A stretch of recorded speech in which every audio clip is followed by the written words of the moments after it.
Welcome back. This is local Tico Brohe, back after a little bit of a hiatus, doing an assassin run this time. As you can see, we have a large array of weapons. If you notice, all of them are elemental weapons. So we have each of the elemental daggers, the Cursed Light sword, the Caladbolg sword, the Dragon's Ire bow, and the Dragon's Roost shield. This run's going to be a little bit different. Because of that, we leveled exclusively as Sorcerer.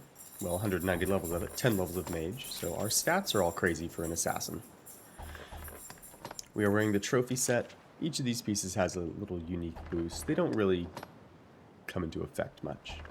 Then in the way of rings, we have Barbed nails for knockdown, and then a few skill rings. One's for shield bash, one for powder barrage. We have rose and iris ring to prevent fire and freezing.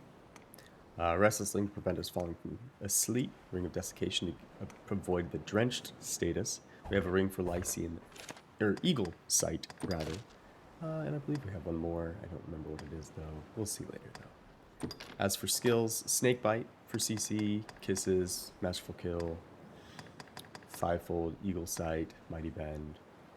Augments, we basically have autonomy, we have the strength and magic buff augments, we have vehemence as well for additional strength, and then we have opportunism, or not opportunism, adhesion, so we don't get thrown off of things too easily. And then defensive augments. For sword skills, we have windmill is the greatest one, full moon slash. Shield, we pretty much just use the shield bash if we use an ability. As I said before, this run's a little bit different. We leveled up entirely as Mage for 10 levels and then Sorcerer for 190, so we basically have the worst stat spread we could imagine in terms of... Very nice. First shot with. In terms of what you would want as an assassin. In fact, as an assassin, when you level up, you gain the highest amount of strength, actually, of any character, or vocation rather, in the game. So us starting as a, or us leveling as a sorcerer alone is a little bit unusual.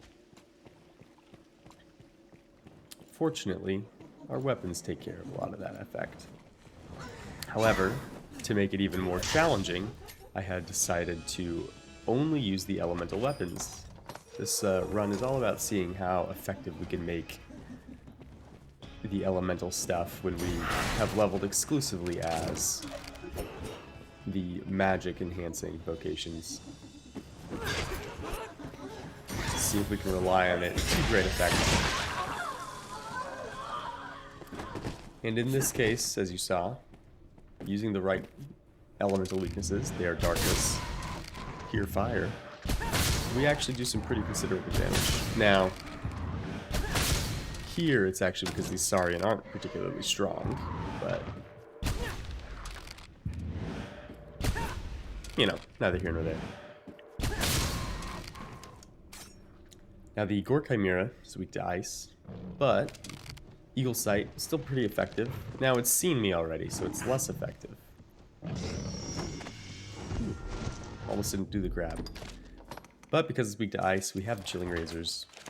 We can make short work of it. As long as it actually attacks me, lets me use Masterful Kill.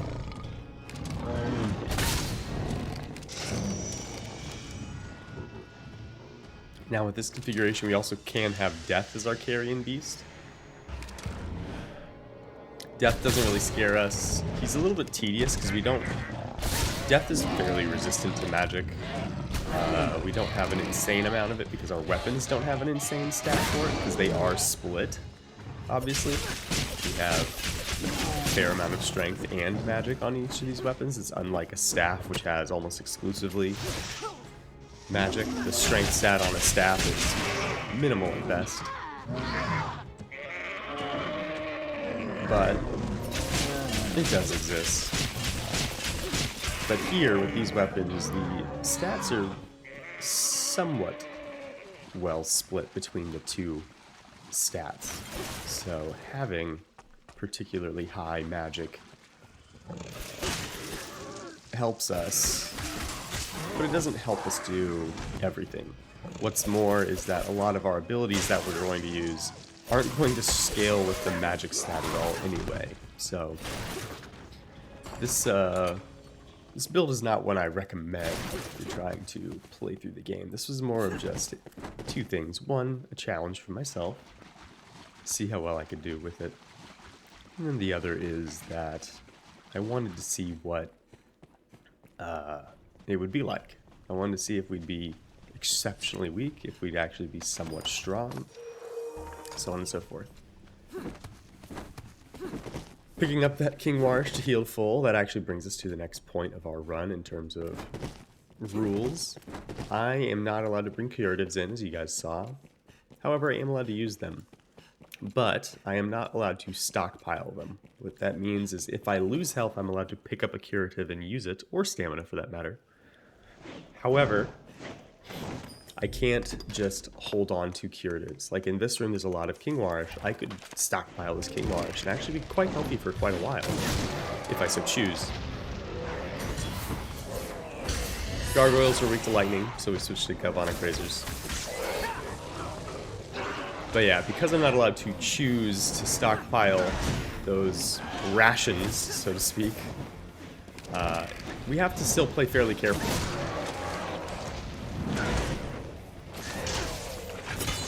Snakebite you can use on flying enemies if they are down at the ground level,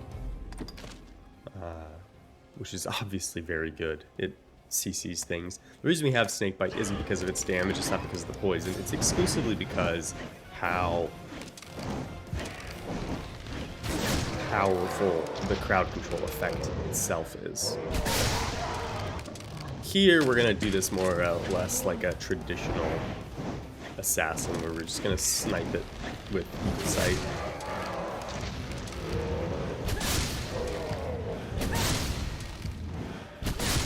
As you can see, it does pretty alright damage. If we had leveled up, even neutrally, like as Strider the whole way, we had a bit of a higher strength stat, but we were using the Darkening Storm, bow, we would be doing considerably more damage. This is really just a product of the fact that we are using the Dragon's Ire, which, while not bad, in fact quite good, it is split damage. And our big stat is not necessarily physical, so we do struggle a little bit. But as you see, we're not struggling to an effect that it's become dangerous, so this will just take a few moments.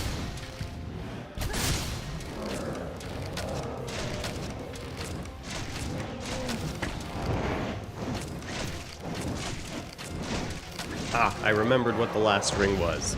The final ring, the skill ring that we have, is one that actually has Crackdown on it, which is a shield ability which trades a defensive debilitation on ourselves for a strength buff on ourselves. However, the strength buff lasts maybe only a third of the time that we have the strength buff lasts possibly 3 times longer than the defensive debilitation. So long as we play safe for that first portion, we can have increased strength. We don't use it particularly often. Pretty much the only times we use it is against death, actually. Because death can't hit us anyway. If death hits us, we die. So having a defensive debilitation is actually not even an issue. The only other time I believe we use it is if we get specific configuration in the Midnight Helix.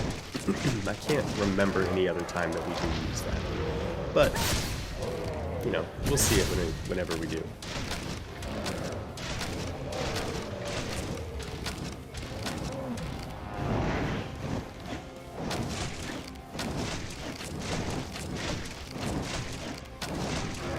Also, I apologize for my recent absence. I have moved. My wife and I moved back to a different area. and where we have been living for the last couple of years. So that took some time to do. I didn't have access to my computer for a bit, and then I didn't have access to the internet in a reasonable way for a bit. So there's that. Then of course there's the hecticness of simply just moving, having to unbox things, whatnot. So I haven't really had time to actually work on any of these after a certain point. So I apologize for my hiatus. I am back, however, and fully moved in. But because we moved, I have gotten a new job. And so I don't know how consistent these videos will be coming out in the future.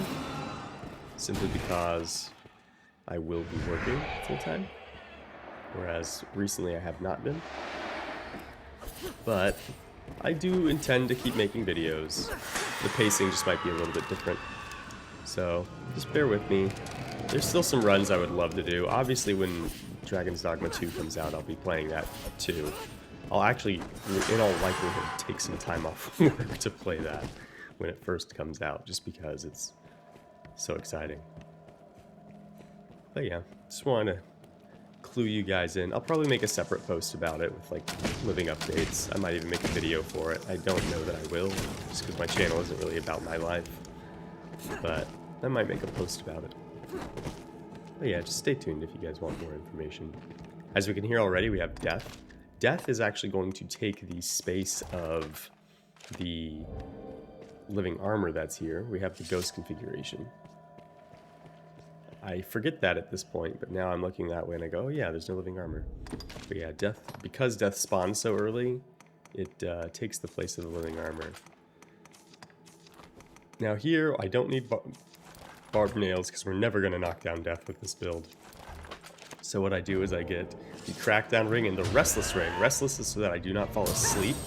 And then Crackdown is just to give me a little bit more strength, because Death is more weak to strength. Then we're going to use Windmill.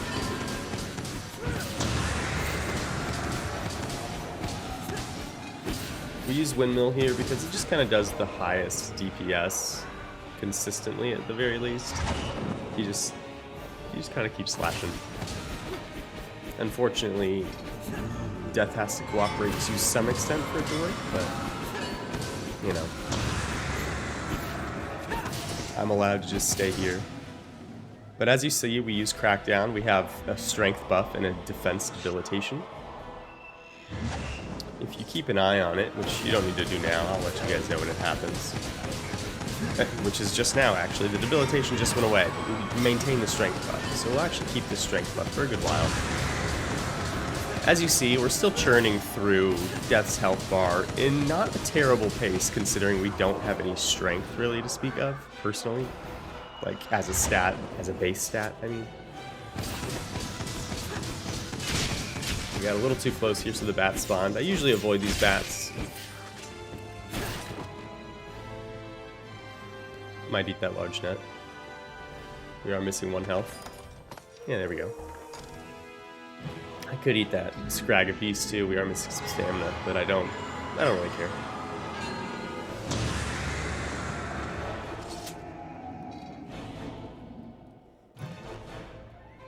Typically, Death will leave if you do a health bar worth of damage to it. We've done about that. I'm pretty sure we have. I'd be very surprised if we haven't. Yeah, here you can see how little damage we deal now. There he goes, he left. You see how little damage we deal with the bow. It's not impressive.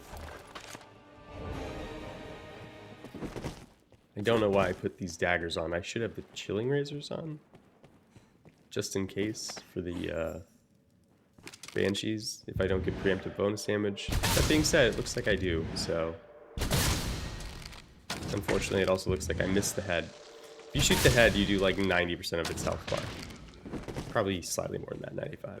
So here the Sapphire Daggers is the correct choice, because they do a little bit, they probably do about the same amount of damage as the Heaven's Key, the Holy Daggers. However, these will also catch them on fire, which is nice. These daggers are also the only weapon that we have that will apply, well, that's not true. It's the only offensive weapon that we have that will apply a debilitation. they have a defensive down debilitation that they can provide to targets that they hit for enough time, so it actually speeds up our kill a little bit towards the tail end on these guys.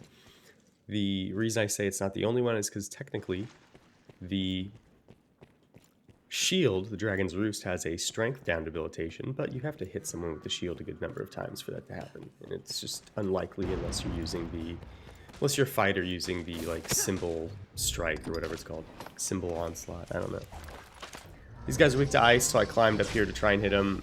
Realistically, we never get this to work. We don't have... This works when you have like high strength because we can do a bunch of damage with it and stagger him and whatnot. We just aren't going to accomplish that here, so staying up there, not overly wise. We'll just get grabbed. You just saw that Strider just fell down past us for whatever reason. But here we'll have a handful of pawns. We'll deal with them and then we'll move on back to that Prisoner Gore Cyclops. The Prisoner Gore Cyclops itself is somewhat scary. We are likely to use Crackdown against it to increase our damage just ever so slightly. We might not, but we did on a number of attempts that we did. We might not have here. If I remember correctly, here he gets into this like exciting loop where he just keeps stomping without doing his turnaround move, which is perfect because when he does the turnaround move, it's actually a bit tricky to... Those guys were only one shot away from death because one, we hit them in the... Well, we hit one of them in the head, at least, but they had fallen from the top. So they took a lot of falling damage before they even got to...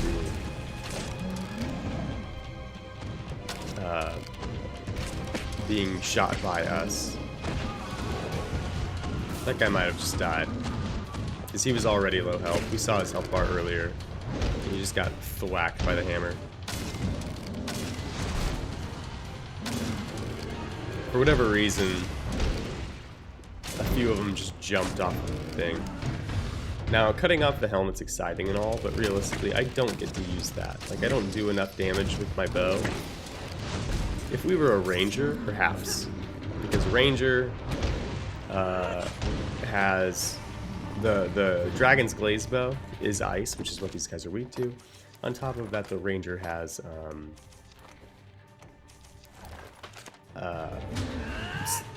what I would consider better... Okay, we do use Crackdown. What I would consider better abilities for dealing damage with the bow in terms of getting a shot to the eye off in Reaper Arrow tenfold. But even still, it's tricky. Ultimately, it's just hard to land headshots on this guy. Well, eye shots, I should say, specifically on this guy because of how much movement he is with how large his body is.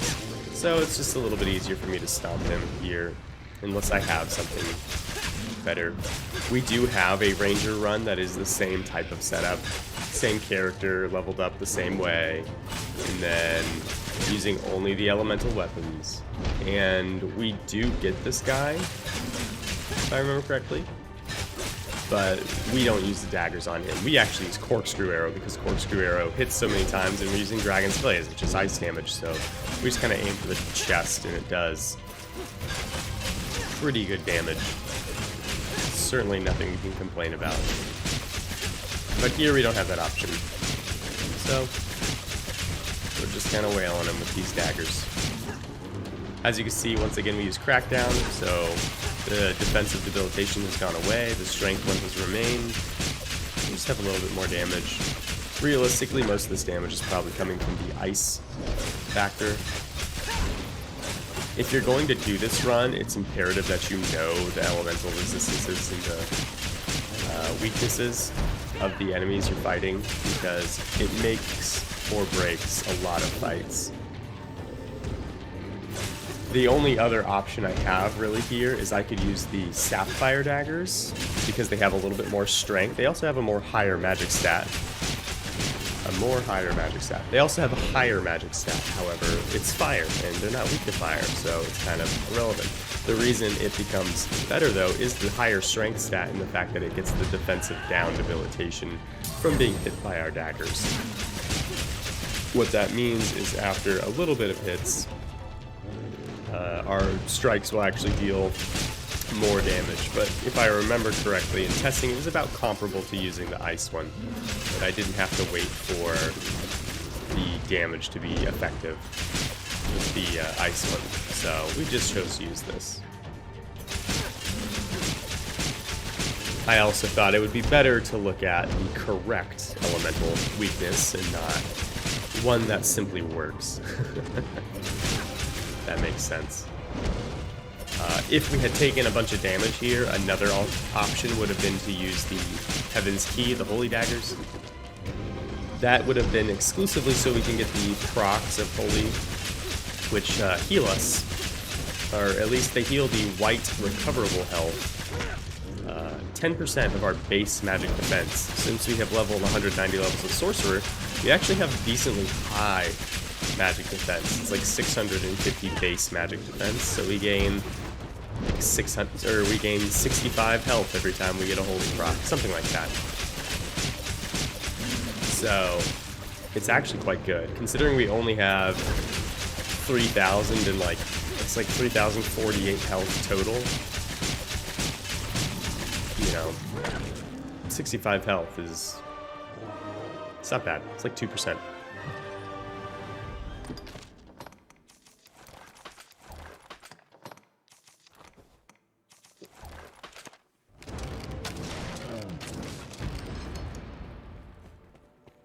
There, I was just looking to see if we could get a Harsh Spud so I could heal to full health. But I don't really need it, because we're going to be pushing back through all the way to the Duskmoon Tower, which is going to have a bounty of King Warrish for us. We didn't use any last time because we hadn't been hit by the Gargoyles or the Thunder Wyvern, so there's nothing to be worried about. The only thing we could be potentially worried about here is if the Living Armor spawns, which it did. Solid whiff. Here it would be better for me to use the Sapfire Daggers. They have a higher physical stat.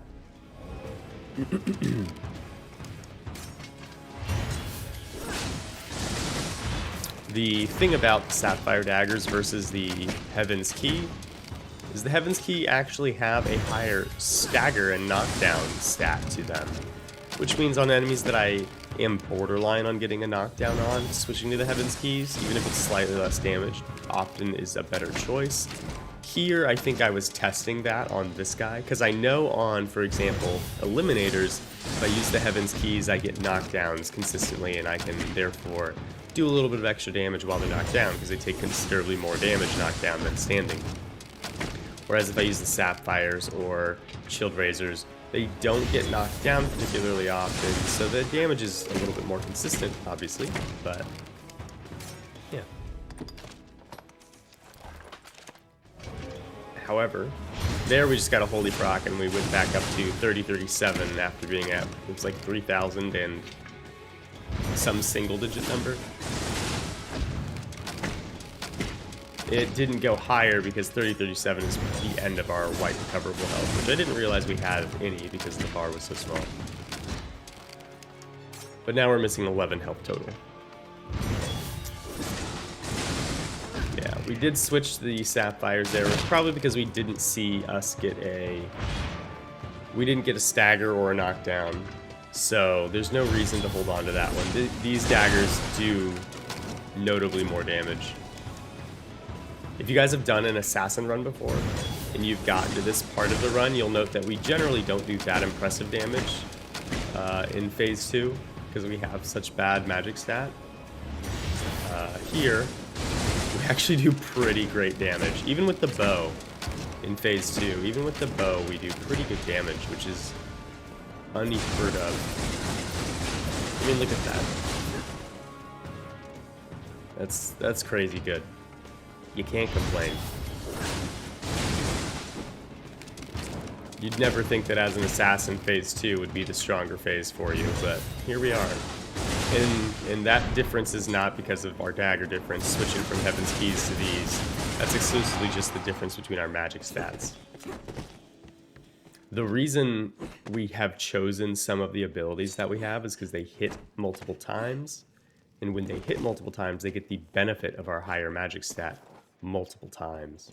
If we hit enemies with our bigger single strike attacks rather, they don't get the benefit of the magic stat because the assassin abilities don't scale with magic.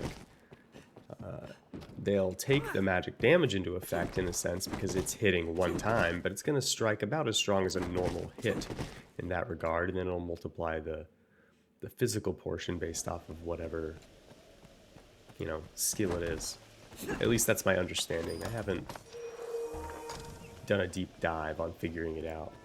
But that's what it appears to be. So when we strike enemies with things that hit multiple times, take 100 Kisses for example, Masterful Kill hits a handful of times, we'll see that the value of our weapon is, the value of our stats rather, is utilized better when we're hitting multiple times than when we just hit once. Now, the exception to that, as far as abilities we have chosen to use, is actually Eagle Sight. And that's just because Eagle Sight is an exceptionally powerful move.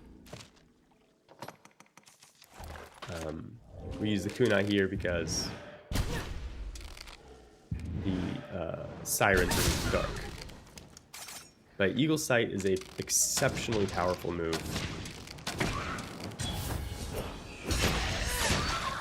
And it really doesn't matter how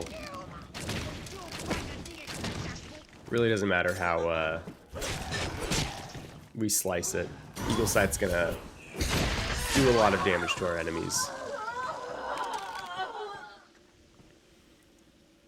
So with that in mind, we feel pretty keen on using it. I mean, there it did 2 and 80% of a health bar on that first shot. Granted, it was to the eye, but still. It's a pretty strong move. We do have to be very precise when using Eagle Shot, though. If we are not hitting vulnerable portions, like the head, the eye in this case, but like, if we're not getting headshots on other enemies, you'll note that the value of Eagle Sight dwindles heavily. If we get headshots off, or in this case, eye shots, if we get those critical targets of our foes, then we have a good time with Eagle Sight. When we don't, you'll note that Eagle Sight doesn't really do that much. Like there we did Eagle Sight and it probably did, I don't know, maybe like a fifth of a health bar, which is not inconsiderable. But if we had just gone out there and hit it with Ice Daggers, we probably could have done about a fifth of a health bar in the same amount of time. It just would have been multiple hits, right? Just because the daggers attack quickly for not a huge amount of damage each time. Usually what I do on that jump is I jump and I do a light swing to get to the middle of that group instead of letting myself roll. That way I don't lose my lantern light, but it obviously doesn't make a huge difference. Here we're going to pick up the Sour Mistake just because we can.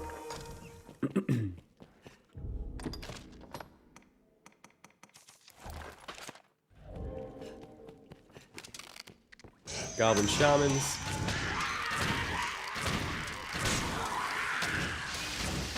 So despite being an elemental bow, it still does have a decent strength stat, the base stat, which is largely what we're modifying, because I think the weapon stat, rather. I said base. Our base stat is really bad. It's like 180 or something like that. But the stat on the bow is getting modified when we do use the weapon. But it's still nothing crazy. And in fact, like when we get to Daemon, you'll see how little effectiveness it provides us. Garm are actually kind of easy to kill. They are a bit finicky though. Unfortunately, this is not the area I actually want to fight Garm for this run. Yeah, you see our bow's given us about 1977, I think is what it said, strength overall, and that's with the 30% buff between, actually no, 50% buff between Autonomy, which is 20%. Between Autonomy, Clout, which is another 20%, and Vehemence, which is 10%.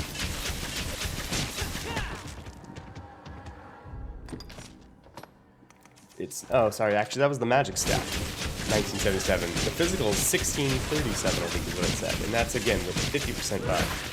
We only have 40% on magic because I didn't need an additional 10%. None of our abilities scale with magic, so having the additional 10% isn't overly valuable. Yes, it's helpful here because I can use the magic stat on these weapons. The difference here is 10 damage in the magic stat. The difference here is 10 magic between the daggers and the sword. Which is entirely negligible in this case because 10 damage is just when we're just hitting it for raw attack damage.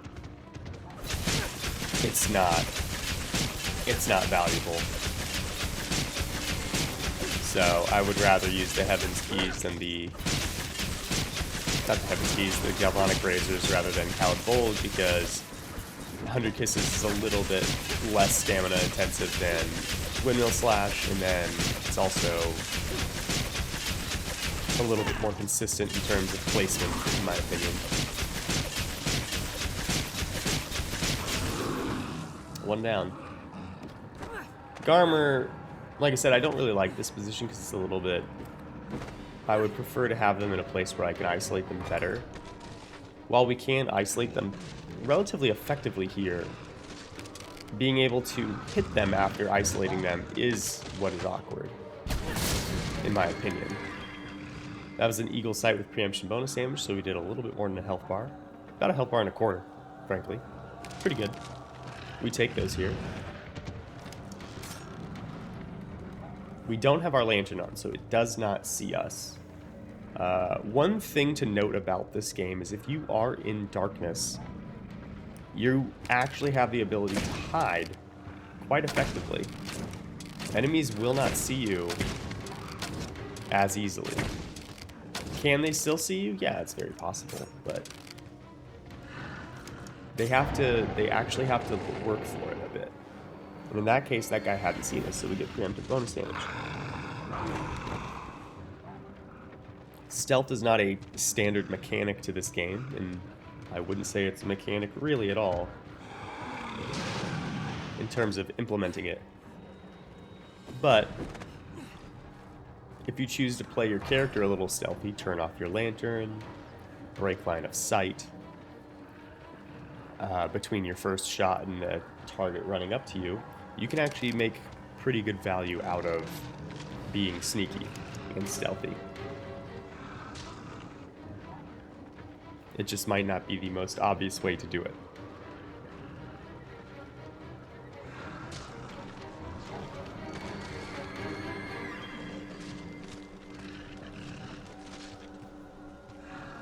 Here we're looking to see if the other Garm is visible. I'm not seeing it though. The one that just yelled at us that we shot. It's probably around the corner.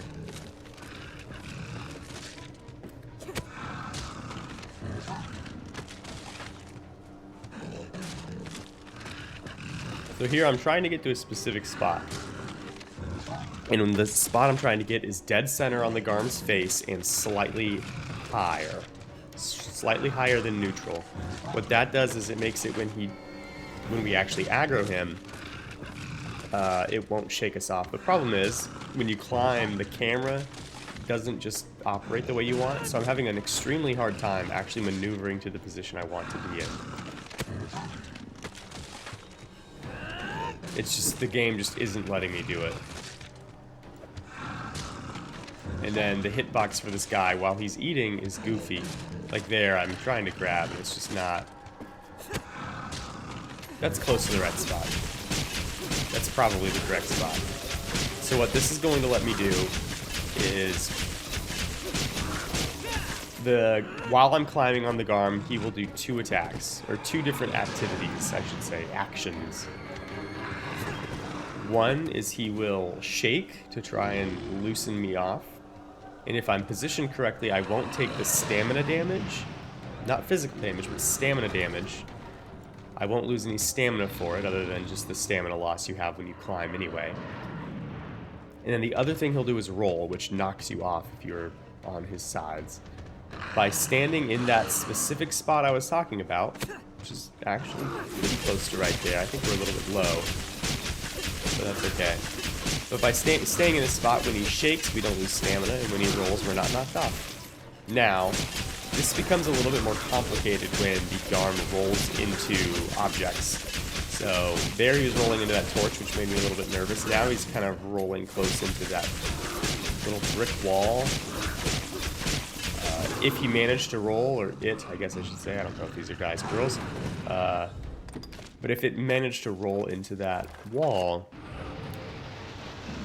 it wouldn't have been problematic, but it would have, necessarily, but it had a chance of pushing our character model out of the way of where it was, and off to the side, so when it rolls we get knocked off, or when he shakes I lose stamina. So that's the scary thing, but so long as we are kind of in an open area, it's pretty comfortable. Here I switched to double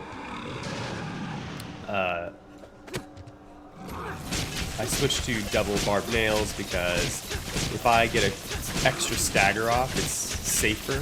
Like there, we staggered him. If I keep, there's another stagger. If I keep staggering him, he's not going to shake or roll as often, which means I have fewer chances to get pushed into a position where running into another hitbox is going to move my character in a way I don't want. And that's why I was saying that Garm are actually not that bad. Like, we just killed 3 Garm without getting hit. Yes, the first one was kind of troll because the Garm got caught and we could just wail on him from behind without any repercussions. But those two, we literally climbed on their faces. And it's very consistent. I say that when I had died multiple times while doing this run to Garm. But it really is pretty consistent. I don't know why I chose to climb here and use the daggers. The bow is obviously much more effective because it's bludgeoning damage.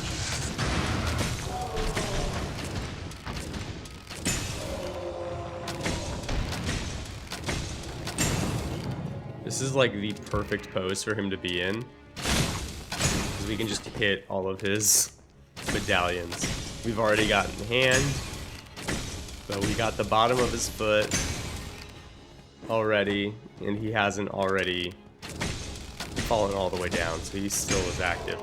If I could get every single golem to freeze in that posture, I would 100% do it every time. There's one goblin all the way on the other side, so we're just gonna eagle sight him right in the back, just like John Wayne would have done it.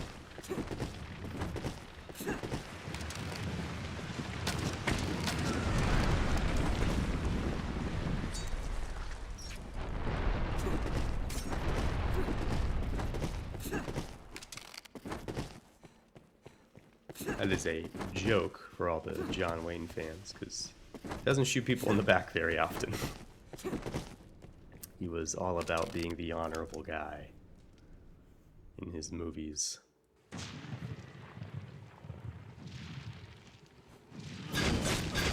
So much of the extent that he was an honorable guy, he actually wept on set after World War II, because they played, I'm trying to remember what it was, Flying Tigers? Flying Tigers. He plays a Air Force captain for World War II, which he did not serve in, partially because he was a little bit older than they want, but he didn't serve, and he's doing the movie, and I want to say, I'm trying to remember who was the director for that one. Ford? I think Ford.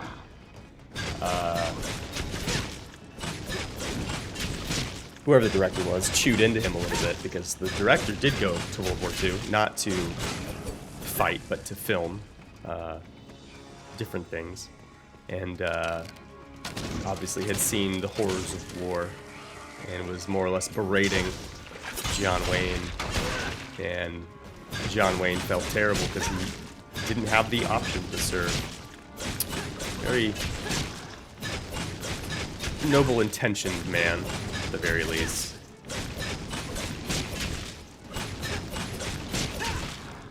Interesting relationships with his family besides, but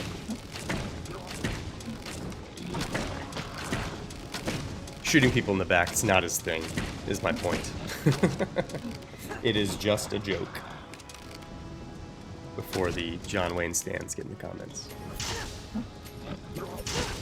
Here, this is another example of Snakebite being effective. I don't want these guys to spew poison all over the place. So I am going to use Snakebite because it knocks them down, crowd controls them. Typically I'm going to move behind them as well because they can swing their arms at me afterwards. I don't want them to do that. There we didn't roll behind him because he was so close to dead that we didn't do that at the very end, but we did the first time.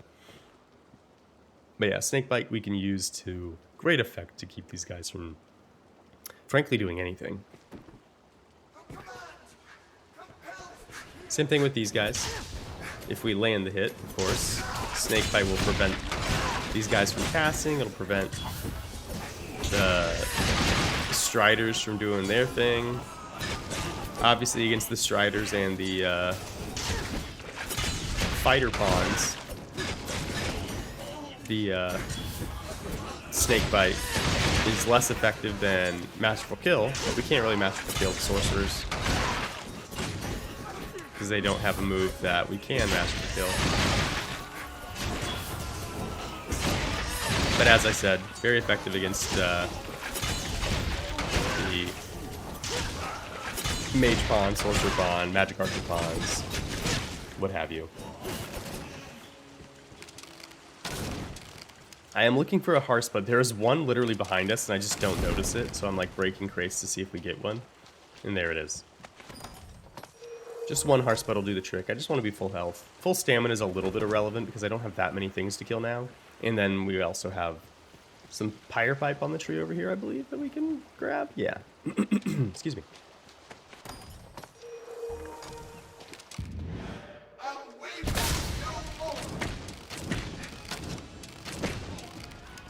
We should have one Fighter Pawn, a Magic Archer Pawn, and a Mage Pawn, if I remember correctly. I don't. It's two Mages. Or maybe it's a Mage and a Sorcerer. I don't really remember. I think it's two Mages, though.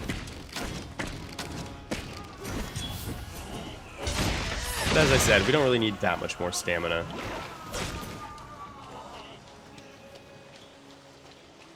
And that's going to be it for the first wing. Now we get to move on to Gazer, who's the boss of the first segment of Bitterblack Isle.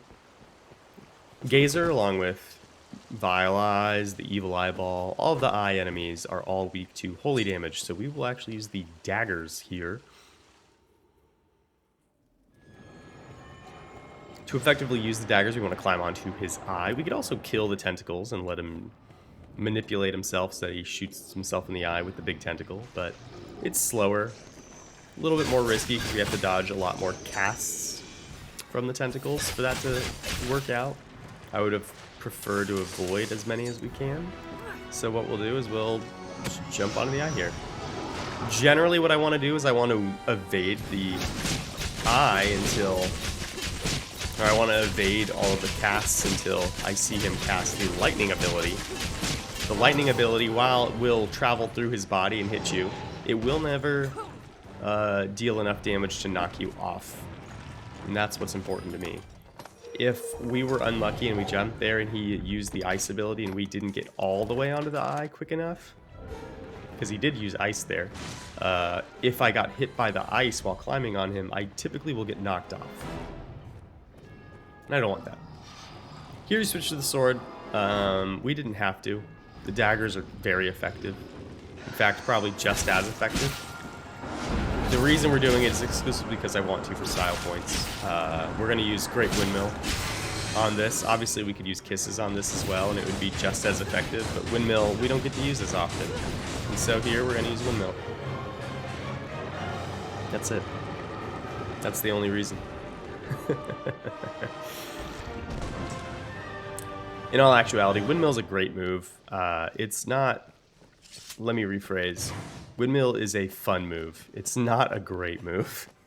It doesn't... If it had Stagger built up on it, if it had good Stagger on it, Windmill would be an amazing move. It kind of doesn't. Which is balanced. Don't make that seem like I want it to have that Stagger. Because if it did, it would be completely overpowered. But... it is, when you get the opportunity to use Windmill, it's a fantastic move because the stamina cost is like Kisses, where only the first swing consumes stamina, and then you can stand there and use it. What's nice about it over Kisses is you can also move while using it.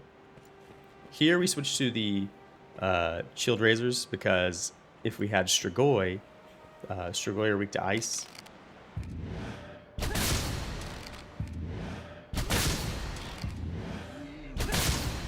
And having the Shield Razors would have allowed me to get a singular Masterful kill off before the Ghosts came up, at which point we would have switched to the Heaven's Keys. But in this case, we did not. We didn't get the Strigoi and the Ghosts. We have the Poisoned Undead and the Wargs, actually, will be down there as well. We don't really want those. The Shield Razors, I mean, they don't really accomplish anything for us. There, I probably should have ran down there and used Snakebite to prevent him from spewing poison. Now I'm not really going to be able to approach him until he moves out of the poison of his own accord. And I can't really make him do it, so that's unfortunate. Fortunately, we do have the right element in the Dragon's Ire bow. Fire is nice.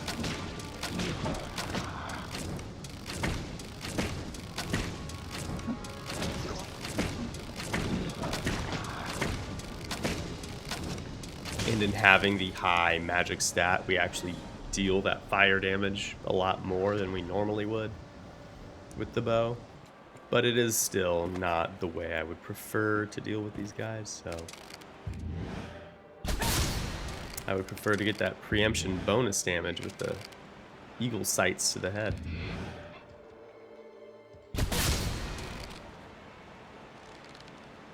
Without preemption bonus damage, Eagle Sight is not nearly as effective as you guys saw.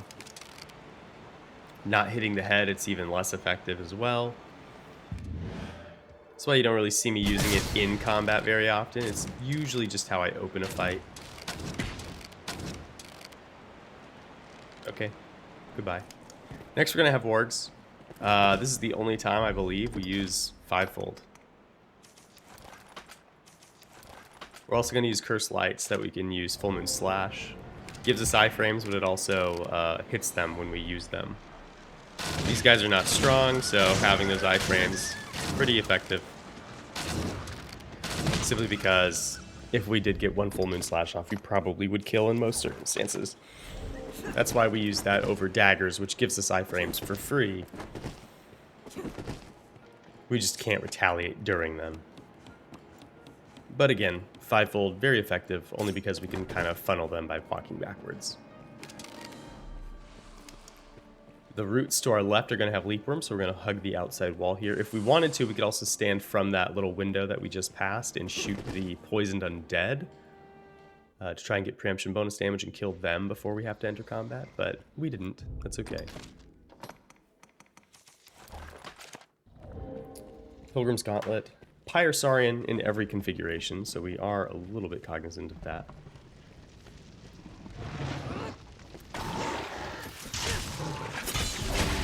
Shield Razors go a long way. We could use the bow to snipe them, and it wouldn't be a bad idea. And in fact, we will use that for the ladies, the Banshee. But it's okay.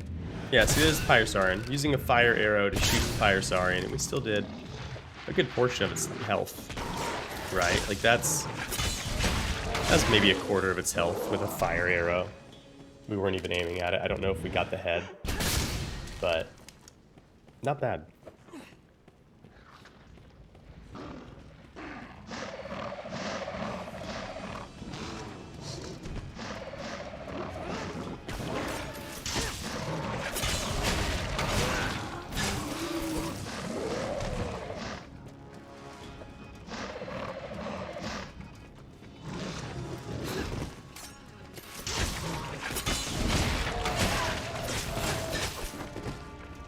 I was smart, I would have put on the Rose Ring.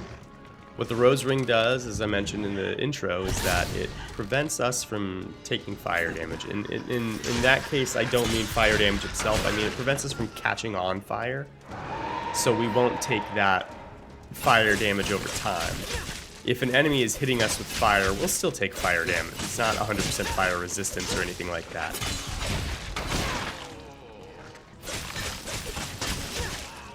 Just like Pyrosauri and Banshee are weak to ice, so here we just wail on them.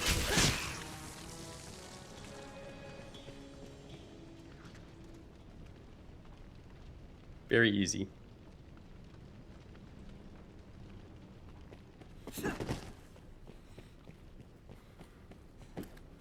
So because we have this configuration, we're going to have some sirens down here, 4 of them. And then we have 2 golems. My goal is always to kill the 4 sirens before they move. Typically it's really hard. You can almost always get 3 though. Because that one will start flying quickly, the other 2, or sorry, the final one doesn't. I don't know if I started with the one that's flying already, if I could kill all 4 before they move, but having only 1 to contend with is not a hardship, especially as a assassin, when we can switch to the Kunai if we want and use Masterful Kill to one-shot it, which we haven't done yet. We still have the Shield Razors out. Here we go. One thing that's nice about playing is the yellow vocations with this particular run design where we've leveled so highly into magic is that we actually have access to every element with the daggers. The red vocations struggle to do so. Fighter actively does not have any dark damage. Warrior has dark damage in Rooted Gloom, but getting a holy weapon means we have to kill the online Ur-Dragon, which is a huge pain.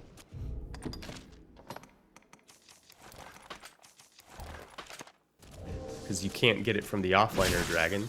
This is the only reason we brought Caladbolg. Yes, we used it a little bit to kill the, or to do some damage on the Garm, but that was mostly just to try it. We literally just have the Caladbolgs because it'll chain the lightning damage to all the spiders and just speeds up that little segment there. That is it.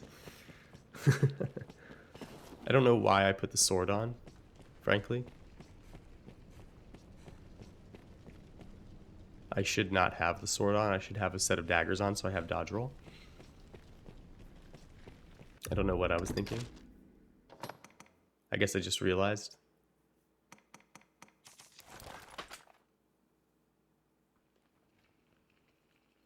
Yeah, look at that. Sapfire daggers, 2,500 magic, 1,300 strength. It's just really bad. Our strength set's terrible. And again, that's with a 50% additional strength stat. We have like 160 or something, 180 base strength. Here I'm probably replying to something in chat. We do stream all of these runs live. Typically I was doing every Monday through Friday. However, as I have just moved, I'll be starting work soon. I am probably only going to be streaming evenings and on weekends, and it's not going to be consistent. So I will refrain from giving you a timeline, or time slot for that matter, in which I will be engaging in streams. However, I am not done with streaming, so if you guys do enjoy this, you do want to catch these streams live, follow me on YouTube, or not follow me on YouTube, you please do, but follow me on Twitch, and whenever I go live, you guys can catch it. But yes, this is likely me responding to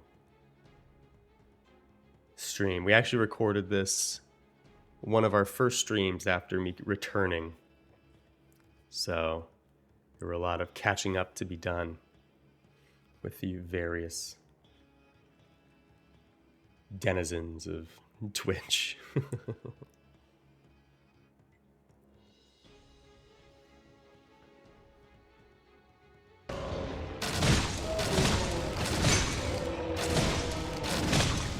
So here we're using the bow. Bludgeoning damage is just too effective. I think it's 4 arrows per medallion if we just shoot with the bow. Interestingly enough, if we use 5-fold flurry, even though we shoot 5 arrows, it doesn't take 1 flurry to break a medallion. I don't know why that is. Obviously, it's because the arrows in 5-fold don't deal as much damage as the arrows in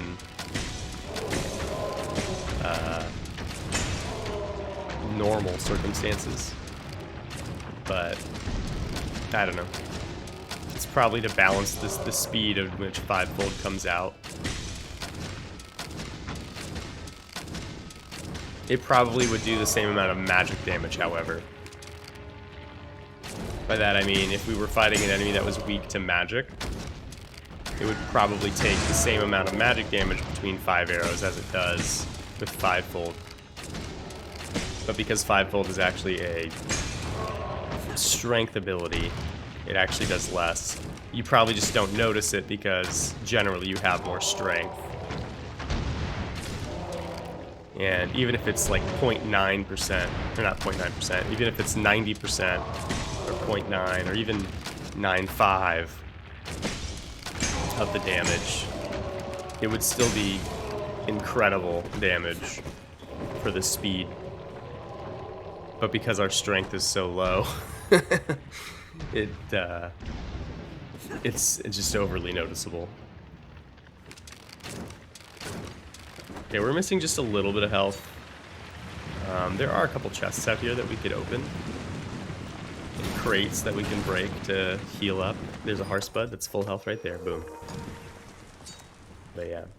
Because we are scavenging our health, we do want to maintain high health, just because leveling Sorcerer is really bad for an assassin, not only because of the strength.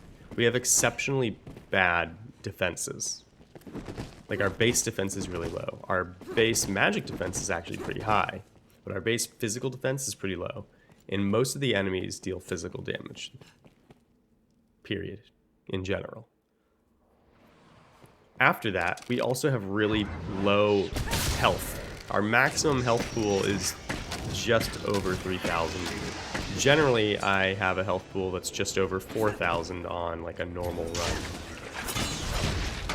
Just casually, that's generally where I will end up.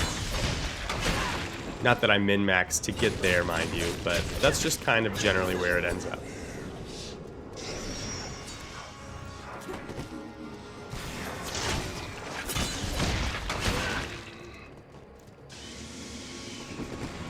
Almost got caught there by the Combustion and the Pustule.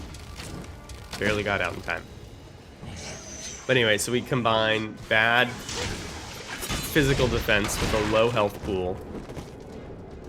And then to top it all off, we actually have a really small stamina pool as well.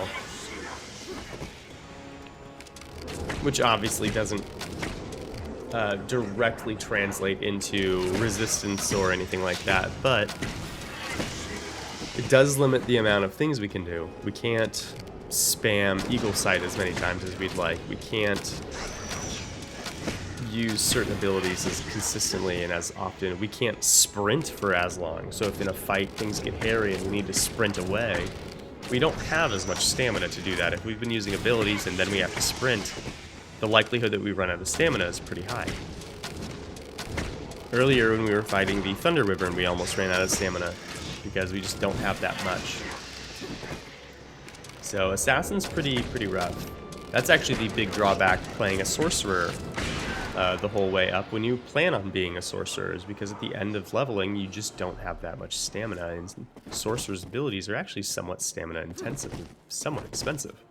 Now a lot of them don't require you to spam casts very often, but it is particularly expensive in terms of how much your spells cost.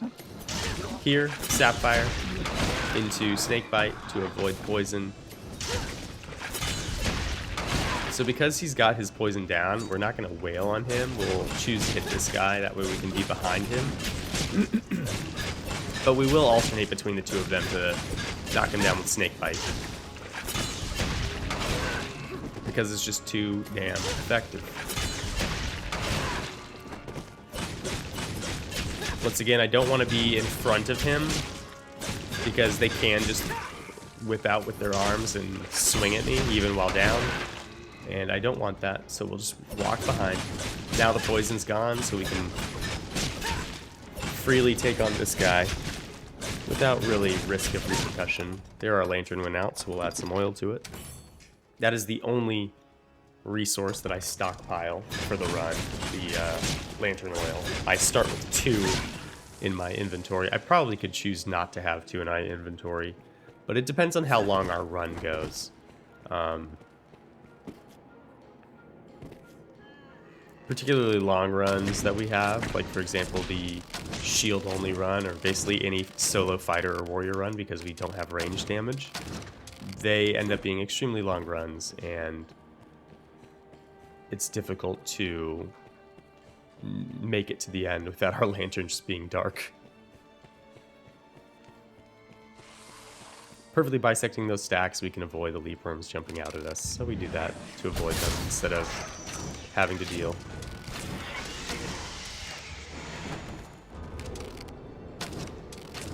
That guy just was staring at us coming around that corner, unfortunately. I would have loved to have gotten some preemption bonus damage with Eagle Sight, because it actually does great damage. But unfortunately we don't get it, so I'm just going to shoot him. I could use Eagle Sight to deal a little bit more damage than we're dealing now, but realistically, the damage isn't that impressive in comparison. Here, the Holy Daggers would be better damage on that guy, but it doesn't really make a difference. As you can see, we still get him pretty good. Yeah, see, that was an Eagle Sight. It was to his shoulder, not his head, but the Eagle Sight was only like barely more damage than the regular arrows. The regular arrows cost 0 stamina, and we can just spam shoot them. So it's kind of... I don't know why I would use Eagle Sight. If we had higher strength, obviously Eagle Sight, once again, becomes a lot more valuable. But having only, what was it, 1600 strength on the bow with our augments is, it's troubling. It's troubling. That was preemption bonus damage. Now we've lost preemption bonus damage. Because those guys will always block you if they know you're there. And you shoot them from the front. That's how I could tell we had preemption bonus damage. Also, just the amount of damage we did. But...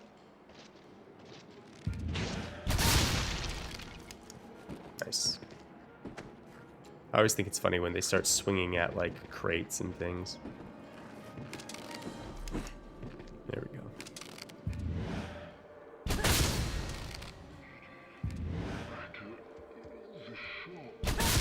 Sometimes I'm not sure how we miss. There, it looked like a perfect shot to the head, and then shot the arm. Oh well.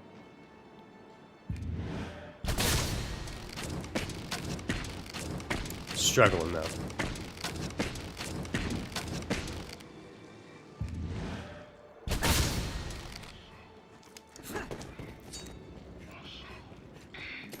Here we've decided to abandon using Eagle Sight. Eagle Sight's just a very expensive ability. As I said before, we don't have that much stamina.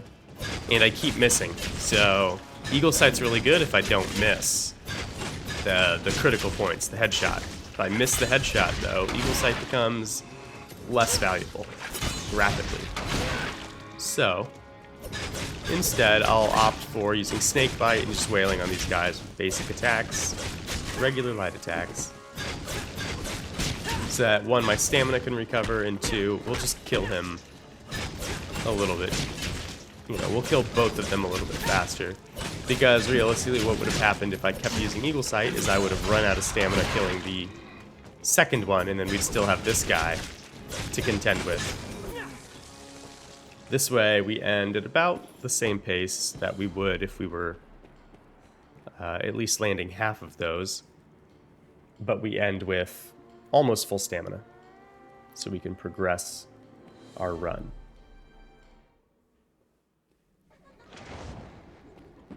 Tower of Treasons repaid. We got the nice configuration. We have the birds. Unfortunately, we already hear death, which makes this room a little bit more hectic. There are 13 succubi in this room and 1 strigoi. Because we already have death means we don't have the metal golem, which is not really a concern. It's just a little bit unfortunate. I do like killing the metal golem when I can. That's 2. Like I said, there are 13. There's 3. Death is upon us. It's noticed us. We'll put on the ring. What's it called? The Restless Ring. Thank you.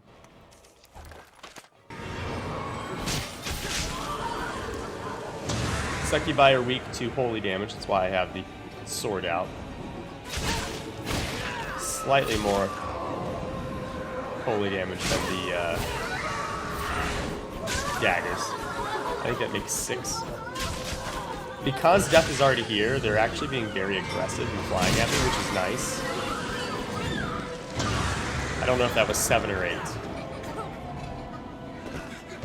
Usually this is a much slower room in terms of killing all of these, because they just don't come towards us this quickly. But here, I should probably full move slash there, not...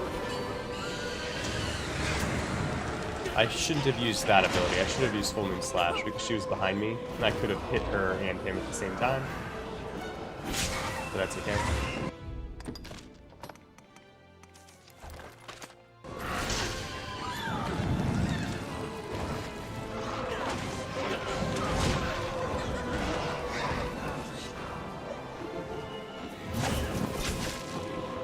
Strigoi is weak to ice. That's why I whipped out these daggers instead of the other ones.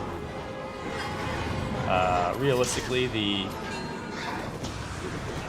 succubi are not that strong, so not having the right element is minimally troubling in comparison to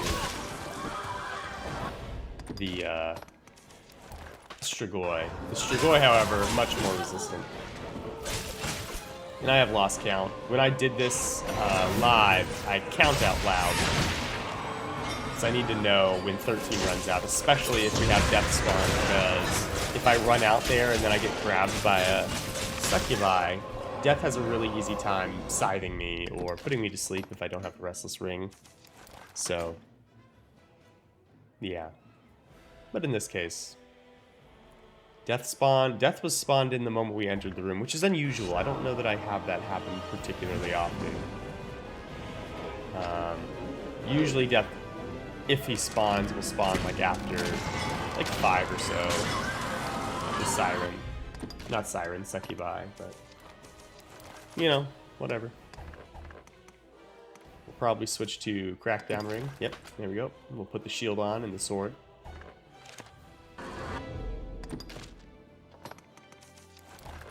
So the reason we use this sword over Caladbolg is it just has the highest strength stat. It has the highest strength stat of any weapon we have. Because if we had daggers that had a higher strength stat, we'd be using them. But Cursed Life just has a strength stat of 1900 once we've taken into account all of our bonuses and whatnot. Whereas the Sapfire daggers has the highest one on the daggers end of the spectrum, and it's only at like 13 something. 1360 or 13, I don't know, it's 13 something. This says 19 something. That's a notable difference. What's nice about the golem not being here is we get the whole ground floor to use to beat this guy up, which is nice.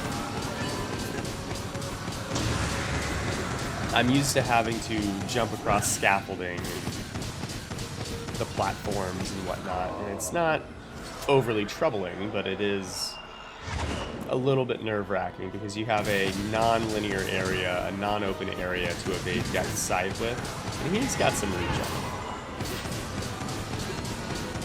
I also usually don't have 100% sleep resist, but we chose to use the Restless Ring on this run because our damage is just so bad that it was taking forever to deal enough damage for this guy to go away. So I was like, you know what, let's just use the Restless Ring. And it speeds up the process by like more than double. We probably spend like less than a third of the time fighting this guy overall. Because we have to run out for every scythe attack, of course, but we also would have to run out for every lantern, which is just, those are the only two things he does, right? So like more than half the time we're trying to run away so that we can avoid being caught by him in some manner. So there's a stone moss poultice inside one of the gathering areas here. I don't remember if we get it or if we find something else, but I know one of the ground gathering areas has a stone moss poultice that could heal us, not all the way to full, I don't believe, but most of the way.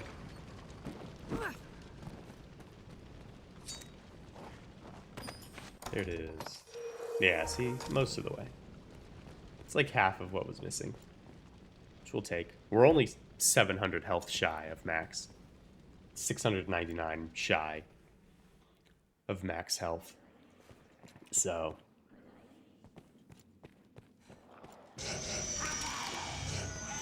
here, Holy Daggers, because if we have this configuration, we want to be able to sprint to kill the Vile Eyes as quickly as possible. The reason we target the Vile Eyes first is because the goblins are always going to be able to be vulnerable by us in terms of us being able to hit them. The Vile Eyes are only vulnerable while they are casting or using an ability. If they aren't using an ability, I can't do something to them. Like they have like their carapace will just prevent me from dealing damage. It'll actually bounce my attack off of them, which is not what I want. So we avoid that by just sprinting to them, running past the goblin shamans, and then killing the goblins afterwards.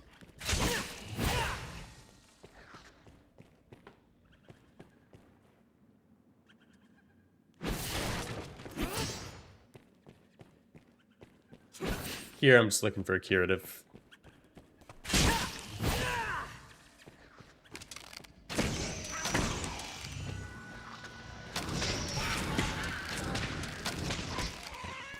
That rat just bit me. Let's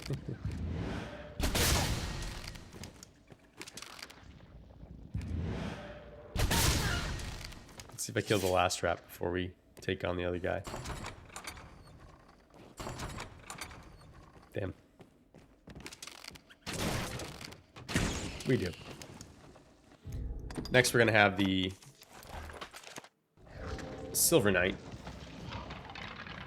Not an overly difficult enemy to kill with this setup. Snakebite will interrupt his casts. If we want to do damage to him, we can. Weak to Holy. And then if we want to use our bow at him, weak to Bludgeoning. So we actually have we have decent tools for this guy. Obviously, if we were a physical assassin, we'd be having a little bit better time just because we'd have more damage. But like I said, we are very capable of dealing with him. Now we could have had an Elder Ogre right here. I'm very happy we didn't. Elder Ogre is basically the only enemy in the entire run that actually scares me. The enemies in this run can kill me. There's no doubt about that. But they aren't scary. And we're back to full. They aren't overly troubling, and how do I deal with them? The Elder Ogre, on the other hand, actually is a cause for great concern. Because the Elder Ogre has incredibly high resistances as well as damage that it can deal. And it's exceptionally difficult for me to kill the Elder Ogre without dying. Especially once we enrage it. Once we get it below 4 health bars remaining, it'll enrage, and it gets faster, and all of its attacks deal more damage. At that point, every attack it has one-shots me. and it's faster. So it's harder to evade, and it's dealing more damage. So we mostly want to avoid them when we can, or use preemption bonus damage to kill them before they notice us. Again, when we can. So us not having them spawn is very pleasing.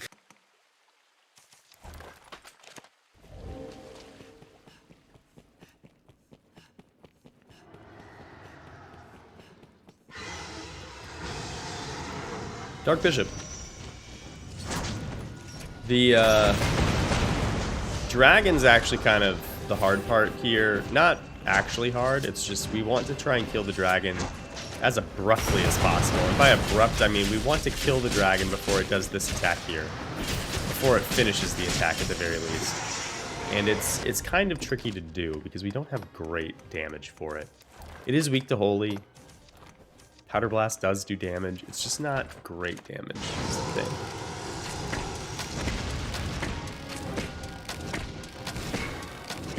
I don't know why I put the Crackdown ring on. We put the Kunai on. Dark Bishop is weak to dark damage. It is not weak to holy damage, despite other liches and whites being weak to holy damage. But this one's a bishop, so he's weak to dark. The dragon weak to holy. The bishop weak to dark. So we put the Kunai on.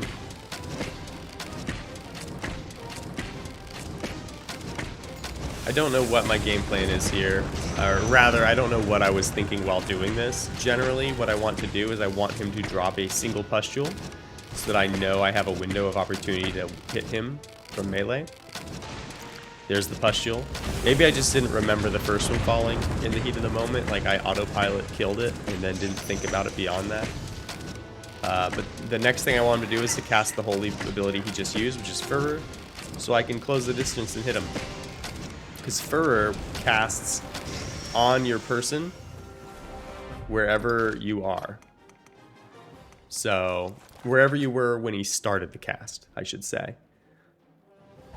If I'm far away from him and he starts casting Furor, I can close the distance and wail on him with the Kunai, which is going to deal more damage than the bow, because it's dark damage. And I can do that for free.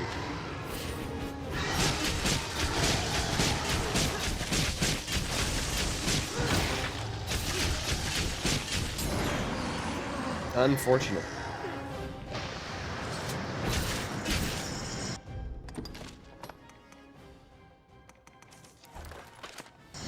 Here we're going to switch to the holy weapon because it attacks faster. That's the only reason.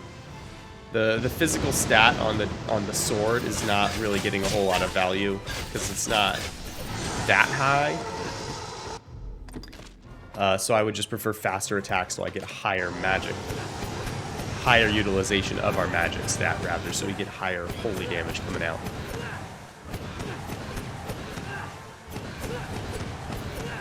Fortunately, the Kunai are daggers, so we get a lot of strikes in here. But if you remember how much damage we did with the bow, this is a little bit higher. Obviously, we're getting preemption bonus damage. He's not in the combat stance. He's knocked down. But even still, it's nice. Now that we can use 100 Kisses, it's a little bit better because we can wail on him that way. But that's the bishop. Fun fight. I love it. But yeah, I'm not really sure why I kind of botched phase 1. But obviously, I say botched. We weren't hit. That was a perfect fight. The only thing we got hit by was the... we were hit by the skill stifling, but we took 0 damage. Normally, I would consider that a hit on my no-hit runs, but that's not what this is. So I'm going to consider that a perfect fight and move along. But with that, that is actually going to be the end of this video. I will have the next part coming out. Should be releasing tomorrow. But I want to thank you guys for being here. I really do appreciate you guys watching it. I hope you enjoyed it. If you did, be sure to drop a like and a nice subscribe. But yeah, I do stream these runs live over on Twitch, so come drop a follow and catch it. Join the waiting room. Cheers, everyone.